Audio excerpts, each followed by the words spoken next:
Press और media के सभी बंधु भगिनियों को मेरा नमस्कार।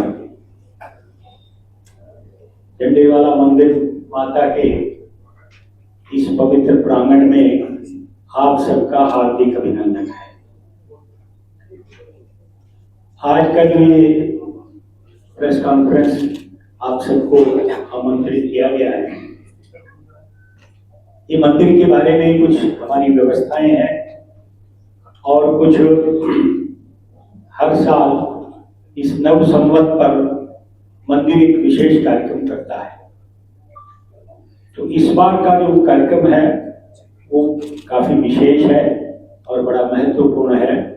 तो आप सबको इसलिए यहाँ पर आमंत्रित किया गया है कि उसके बारे में आप सबको जानकारी दें। मंदिर आप सब लोग पहले भी आते रहे होंगे, कुछ बंधु शायद पहली बार आ रहे होंगे। तो एक छोटा सा 2 मिनट का इस मंदिर के इतिहास का मैं आपको जानकारी देता हूँ। इस मंदिर का जहाँ पर इस समय मंदिर स्थित है, यहाँ किसी समय अरावली की हरी भरी पहाड़ियां और जंगल बहुत मनोरम स्थान ये हुआ करता है। आसपास की जितनी बस्तियां हैं, करोलबाग, पहाड़गंज वगैरह, ये भी उस समय यहाँ पर नहीं थे। एक घना जंगल था, बड़ा रमणीक स्थान था। तो पुरानी दिल्ली के लोग यहाँ पर सैर करने आया करते थे। उनमें से एक चांदनी चौक के कपड़ा व्यापारी बद्रीदास जी भी थे। वो वैष्णो देवी के बड़े भक्त थे और यहाँ पर वो आते थे, परिवारों में स्थापित करते हैं। तो अखंड ज्योत का महत्व क्या है, उसको कब स्थापित करना चाहिए, किस दिशा में हो, कब उसकी पूजा हो और उसको शांत कैसे करें, ये भी हमने भक्तों के लिए इसके पॉडकास्ट बनाए हैं। QR कोड है, उसको स्कैन करके वो सारी जानकारी वो हासिल कर सकते हैं। मंदिर की अपनी कोई व्यवस्थाएं हैं। एक उद्देश्य ये है कि हमारे जितने त्योहार उत्सव होते हैं उनका सही स्वरूप जो है वो हमारे भक्तों को पता लगे। माता के 9 स्वरूप 9 दिन होते हैं। प्रत्येक दिन का एक माँ का अलग स्वरूप है, उसकी पूजा अलग है, उसके वस्त्र अलग हैं, उसके अलग अलग महत्व हैं। ये सब जानकारी भी मंदिर ने सारे भक्तों के लिए तैयार की है। प्रत्येक दिन के लिए माता का जो स्वरूप है, उसकी पूजा कैसे हो, उसके वस्त्र कैसे हो, उस दिन का उसका भोग प्रसाद क्या हो, ये सारी जानकारी जो है। तो इसके कारण से भक्तों में बड़ा अच्छा उनको संदेश गया है कि इसकी जानकारी भी हमें मिलती रहे कि हम ये पूजा पाठ हर दिन का क्यों करते हैं। अब आज का जो मुख्य विषय है वो हमारा है, दबी हुई थी, वो थोड़ी उसके हाथ खंडित थे, दबने से हो गए होंगे। फिर उन्होंने थोड़ा और उसके आसपास खुदाई करवाई तो एक चट्टान मिली जिसके ऊपर नाग का जोड़ा उकेरा हुआ था। यानी वो भगवान शंकर का कोई स्वरूप रहा होगा और उसका अर्थ ये हुआ कि यहाँ किसी समय कोई छोटा मोटा कोई मंदिर रहा होगा जो दब गया। तो उन्होंने उसी स्थान पर छोटा सा वो स्थान उन्होंने कुछ खरीदा और जहां पर वो मूर्ति निकली थी वहीं पर ही एक छोटा सा स्थान बनाकर उस मूर्ति को उसका ऐतिहासिक स्वरूप समझकर उसको वहां स्थापित किया। लेकिन चूंकि खंडित मूर्ति की ना प्राण प्रतिष्ठा होती है ना पूजा, तो उन्होंने ठीक ऊपर उसके छोटा सा भवन बनवाया और ये नई मूर्ति लाकर स्थापित की। उसकी विधिवत प्राण प्रतिष्ठा हुई और यहाँ पर उसको स्थापित किया गया। आज जो मूर्ति आप देख रहे हैं ये वही मूर्ति है। अब यहाँ पर चारों तरफ जंगल था, दिखाई देता नहीं था, इस मंदिर का स्वरूप बड़ा छोटा था। तो इसके ऊपर जैसे मंदिरों पर ध्वजा लगती है, यहाँ पर भी वो ध्वजा लगाई गई और वो ध्वजा जो है वो दूर से दिखाई देती थी। तो कोई नाम ना होने के कारण से इसको लोगों ने वो झंडे वाला मंदिर कहना शुरू किया और समय के बीतते के साथ ये झंडे वाला मंदिर ही प्रसिद्ध हो गया और यहाँ जो माँ है वो झंडे वाली माता के रूप में प्रसिद्ध हुई।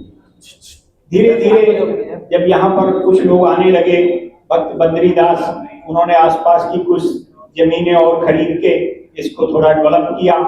उसके बाद उनके बेटे, उनके पोते इसको संभालते रहे। लेकिन जैसे जैसे इसका लोगों का आना जाना बढ़ा, तो 1944 में उनके पौत्र, उन्होंने भगत श्याम सुंदर दास जी ने एक सोसाइटी गठित की और उसका विधिवत रजिस्ट्रेशन करवा के और ये सारा इसका प्रबंध, यहाँ की भूमि, सब कुछ उस सोसाइटी को समर्पित कर दिया, बद्री भगत झंडेवाला टेम्पल सोसाइटी के नाम से। और 1944 से लेकर आज तक वही सोसाइटी इस मंदिर का संचालन और प्रबंध कर रही है।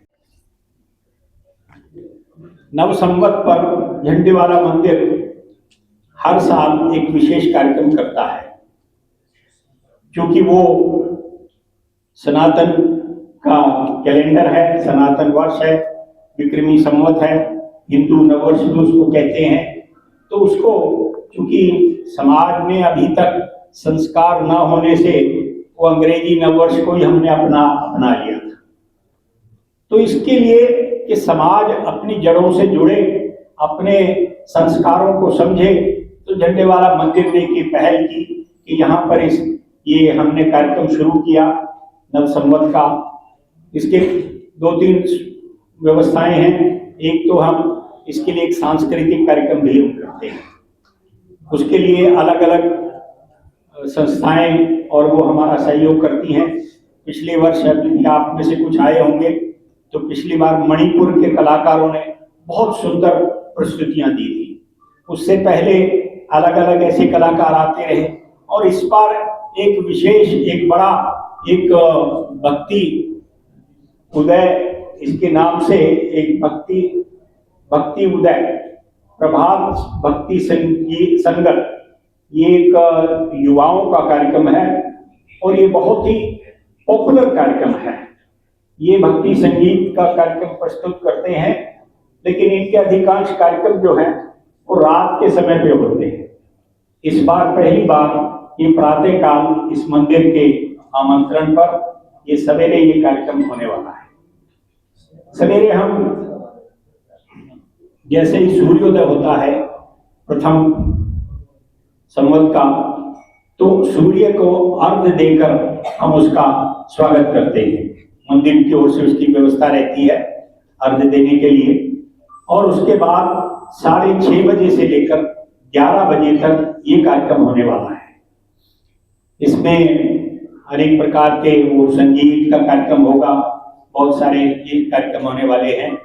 और मंदिर की ओर से पहले दिन 5000 से भी अधिक केसरिया ध्वज जो है वो घरों पर लगाने के लिए लोगों को वितरित किए जाते हैं, ताकि एक नव वर्ष का सभी स्वागत कर सके और क्षेत्र में उसका एक संदेश जाए। तो एक तो ये विषय था। दूसरा विषय था कि मंदिर में व्यवस्थाएं किस प्रकार की रहती हैं।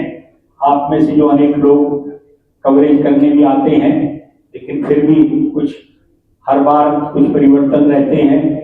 तो नवरात्रों से पहले आपको ये जानकारी शायद होगी कि दूर दूर से जोत लेने के लिए अनेक स्थानों से, मंदिरों से माता की पवित्र जोत से वो अपनी जोत जगाकर लेकर जाते हैं और फिर अपने मंदिरों में स्थापित करते हैं। बहुत सारे तो ऐसे भी हैं जो उसको शांत करवाने भी यहाँ वापस आते हैं। सभी नहीं आते, लेकिन कुछ जरूर आते हैं कि वो जोत को शांत भी यहाँ करवाते हैं। बाकी यहाँ से ले जाने वाले जोत सैकड़ों की तादाद में दूर दूर से आते हैं, 100 किलोमीटर से 150 किलोमीटर दूर से। आज भी सवेरे से कई ऐसे मंदिरों से आ चुके हैं जो लगभग 150 किलोमीटर दूर से आए हैं।